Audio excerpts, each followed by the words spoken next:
This is On the Line, and I'm Eric Felton. Colombia has quit a treaty that since 1948 has governed territorial disputes in Latin America. Under the Bogota Pact, as the treaty is called, the International Court of Justice in The Hague rules on border and boundary disagreements between Latin American countries. Colombia left the treaty last month after the court gave a broad stretch of disputed waters to Nicaragua. What will be the fallout? I'll ask my guest, Michael Shifter. He's president of the Inter-American Dialogue and also teaches Latin American politics at Georgetown University. Welcome, thanks for joining us. Pleasure. So Michael, let's start by finding out what this dispute actually is over. What are the origins of the dispute, and what's the disputed territory? Well, the origins go way back, and this was a case that was brought by Nicaragua to the court in 2001. And it really contested the sovereignty, the ownership of 7 islands in the Caribbean, and small islands, and also a stretch of water. The court ruled that Colombia has ownership of the islands, so in some ways they gained a sort of reaffirmation because they've always exercised that control. But the really big change in this decision was that Nicaragua was granted expanded maritime rights. And a rather large amount. Significant, much more significant than I think was expected.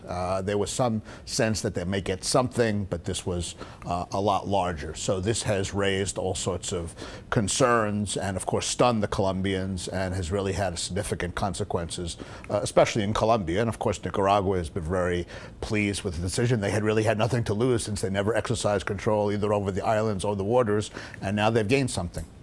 And how important has this Bogota Pact been in Latin America since 1948 when it was agreed to? Well, I think it's been a significant, this is the major agreement among the countries to deal with territorial disputes and resolve conflicts.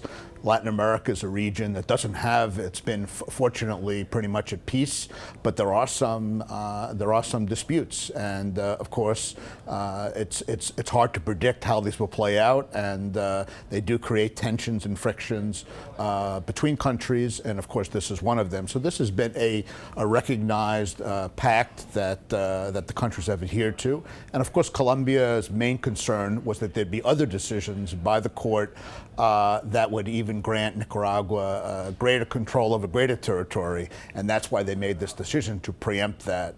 It doesn't affect the ruling itself and the following adherence to the ruling, but this was a way so they can sort of back out so that they wouldn't get any other further decisions that would affect their interests. Now, what have the ramifications of this been in Colombia?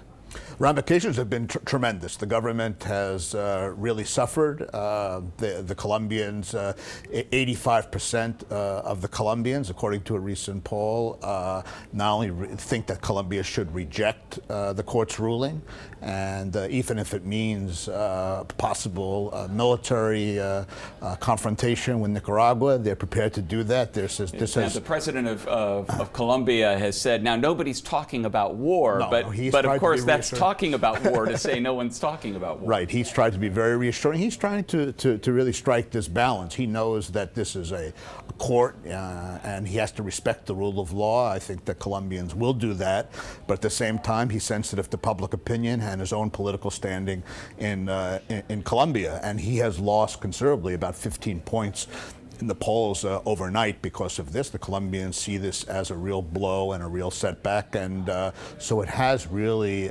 generated very strong passions in Colombia, and the government is really trying to deal with it and trying to contain it. I think in the end of the day they'll have no choice but to accept the ruling of the court. To do otherwise, I think, would have serious consequences. But of course, the big thing in Colombia for the recent past has been that there are finally talks going on with the FARC guerrillas, this long-standing guerrilla war that has made Colombians suffer so much. And it seems there could be political fallout that could affect the negotiations over and trying to end this civil war? Well, the advantage of this negotiation compared to previous ones is that the government was in a stronger position with respect to the guerrillas, and it still is. They're still showing great military strength, but politically this is a blow to the government, and so there's a question of whether the government might be prepared to accept terms that are not quite as strong as they would have been otherwise, and it will affect the negotiations. It affects Colombia in all of its relations internationally. The government is weakened because of this. The public support clearly is very concerned, and President Santos is aware of it and is trying to handle the situation in the best way that he can. Right, and the negotiations being facilitated by Venezuela, which is close with Nicaragua. With Nicaragua. Close ally with Nicaragua, and clearly Nicaragua and Colombia have this tension over this issue. Nicaragua says, this is ours. The court made its ruling. That's the end of the story. The Colombians are saying, well, let's try to get an interpretation from the court. Let's try to get a revision. Let's review this. Maybe we could work it out with protecting the rights of fishermen on the island. And Nicaraguans don't want to hear any of that. And of course, President Ortega is very close to President Chavez. They get about $500 million a year in Nicaragua from Venezuela. And so this complicates a process where Venezuela was going to play a very important role. They have influence with the FARC guerrillas, and President Santos counted on that support. Whether that will continue, we'll have to see. Now, this kind of dispute isn't just with Colombia and Nicaragua, but now there's another territorial fishing waters dispute that is being heard at the International Court of Justice between Peru and Chile. Is this something that is likely to be a growth industry, if you will? Well, no two countries in Latin America have been watching this more closely. Not only the decision, but how it's played out than Peru and Chile. This is really a very, very important topic in both countries because there's some nervousness about when a decision comes out, which was expected in the middle of next year, of 2013, how this will affect the relationship. Peru and Chile are very, very connected in profound ways. Investment and trade has boomed between the two countries. Chileans and Peruvians go back and forth, and this is a very, very sensitive issue. So there is a hope that this will be managed in a way that will minimize any kind of consequences or tensions between the two countries, but clearly this is something that's being very closely watched in both Chile and Peru. Well, the idea, it would seem, is by taking these disputes and putting them before a court, you try to eliminate conflicts between countries. And yet, if, say, Peru and Chile or Colombia and Nicaragua had a political process to sort of work out an agreement, that might have been less contentious than a kind of all or nothing result that you get from taking it to a court. Well, I think the lesson of all of these cases is that you need both. I think perhaps a court needs to decide, but I think you also, it's not a substitute for diplomacy, and it's not a substitute for foreign policy. I think the Colombians have realized that they really could have worked this situation a lot more effectively on the diplomatic side, and that's what the Peruvians and the Chileans are doing. They're not only saying they're respecting the court's decision, but also trying to work out some diplomatic arrangements to make sure that the political question is managed in the most effective way that does not disrupt a very, very strong relationship. So I think the court's role is important, but also politics and policy and diplomacy is critical.